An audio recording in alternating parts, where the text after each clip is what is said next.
ไปเบิ่ง5นักเตะลาวนั่นที่ว่าสามารถยิงประตูได้ในนัดที่ว่าพาทีมชาติลาวเกิน17ปีถล่มทางด้านทีมชาติบวมไปขาด108-0คือนัดนี้เนาะทีมชาติลาวเปิดโตได้อย่างยิ่งใหญ่เดี๋ยวไปเบิ่งไฮไลท์กันยิงประตูกันสั้นๆกันเลยเนาะก็เริ่มต้นกันที่จังหวะนี้กันก่อนเนาะจังหวะนี้เป็นทางด้านพุทธไตรลากไปยิงเลยนะเข้าประตูไปทีมชาติลาวนำไปก่อน1-0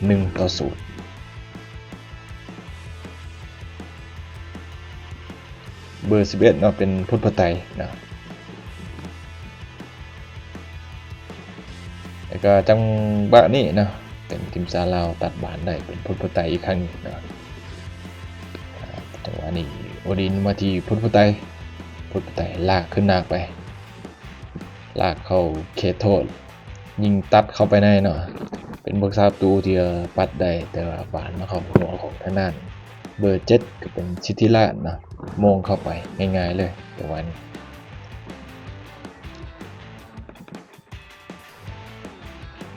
มาต่อที่จังหวะนี้เนาะเป็นทางด้านโอดีนอีกครั้งนึงเนาะลากขึ้นไป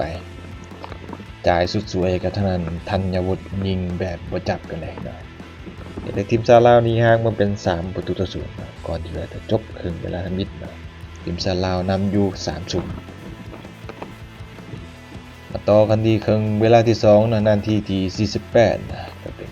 จังหวะนี้เป็นโอดินนะยิงเข้าไปเป็นการยิงประตูทำมิดให้กับทีมเนาะในนัดนี้นะ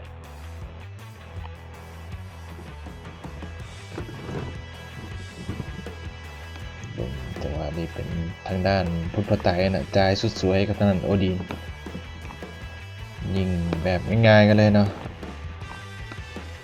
ยิง1แอสซิสต์1เนาะทางด้านพุทธไตรเบอร์11ส่วนโอดินก็คือกันยิง1แอสซิสต์1 2เสียวมาต่อกันที่จังหวะนี้กันต่อเนาะเป็นทางด้าน